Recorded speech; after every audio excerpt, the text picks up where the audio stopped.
আজকে আমরা আমাদের যে ফেনী জেলায় পাবলিক বিশ্ববিদ্যালয় এবং মেডিকেল কলেজ বাস্তবায়ন পরিষদের পক্ষ থেকে আমাদের শিক্ষা মন্ত্রণালয় এবং স্বাস্থ্য মন্ত্রণালয়ের যে উপদেষ্টা দুজন রয়েছেন ওনার সঙ্গে দেখা করতে এসেছিলাম এবং ওনাদের কাছে আমরা আমাদের যে দাবি ফেনীতে বিশ্ববিদ্যালয় এবং মেডিকেল কলেজ বাস্তবায়ন সেটি আমরা তুলে ধরেছি। তো এটি আসলে আমাদের এতদিন ধরে আমরা মাঠ পর্যায়ে আন্দোলন করেছি, সামাজিক যোগাযোগ মাধ্যমে বিভিন্ন দাবি তুলে ধরেছি। আজকে আমরা ফর্মাল ওয়েতে আসলাম। আজকে প্রথমেই আমরা সরকারি কোনো দপ্তরের সঙ্গে এই ব্যাপারে আলোচনা করেছি, অফিসিয়ালি আমরা লেটার দিয়েছি।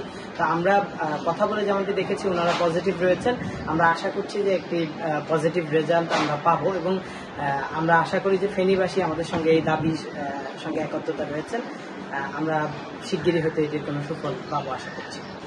আজকে আমরা ফেনীতে পাবলিক বিশ্ববিদ্যালয় এবং মেডিকেল কলেজ বাস্তবায়ন পরিষদের উদ্যোগে বিশ্ববিদ্যালয় এবং মেডিকেল কলেজ প্রতিষ্ঠার জন্য স্বাস্থ্য মন্ত্রণালয় এবং শিক্ষা মন্ত্রণালয়ে উপদেষ্টা বরাবর স্মারকলিপি দিয়েছি এবং শিক্ষা মন্ত্রণালয়ের উপদেষ্টা উনি আমাদের সাথে একমত হয়েছেন যে জিওপলিটিক্যাল এবং অন্যান্য ইস্যুকে বিবেচনা করলে ফেনীতে একটি পাবলিক বিশ্ববিদ্যালয় অতি সত্বর দেওয়া প্রয়োজন এবং তিনি এ বিষয়ে আমাদের সাথে ঐকমত্য পোষণ করেছেন। এরপরে আমরা স্বাস্থ্য মন্ত্রণালয়ে গিয়েছি। স্বাস্থ্য মন্ত্রণালয়ে ফেনীবাসীর দীর্ঘদিনের যে দাবি একটি মেডিকেল কলেজ এবং ফেনীতে স্বাস্থ্যসেবা উন্নয়নের জন্য এটা অত্যন্ত প্রয়োজন। উপদেষ্টা মহোদয়ের অফিসে আমরা সেটা দিয়ে এসেছি এবং এখন আমরা মনে করি যে এই বিশ্ববিদ্যালয় এবং মেডিকেল কলেজ ফেনীবাসীর প্রাণের দাবি, এটা অতি শীঘ্রই বাস্তবায়িত হবে ইনশাআল্লাহ। আজকে আমরা ফেনী জেলায় পাবলিক বিশ্ববিদ্যালয় এবং মেডিকেল কলেজ বাস্তবায়ন পরিষদের পক্ষ থেকে মাননীয় শিক্ষা উপদেষ্টা মহোদয় এবং স্বাস্থ্য উপদেষ্টা মহোদয় বরাবর আমরা দুটি অ্যাপ্লিকেশন জমা দিয়েছি।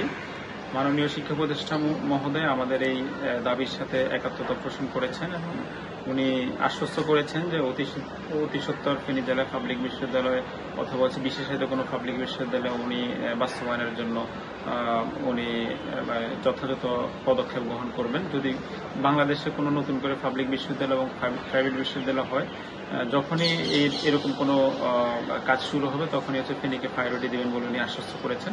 পাশাপাশি স্বাস্থ্য উপদেষ্টা মহোদয় বরাবর আমরা একটা আবেদন দিয়েছি এবং স্বাস্থ্য উপদেষ্টার অফিস আমাদের দাবির সাথে অনেকটাই একাত্মতা পোষণ করেছেন বলে আমাদের কাছে মনে হয়েছে।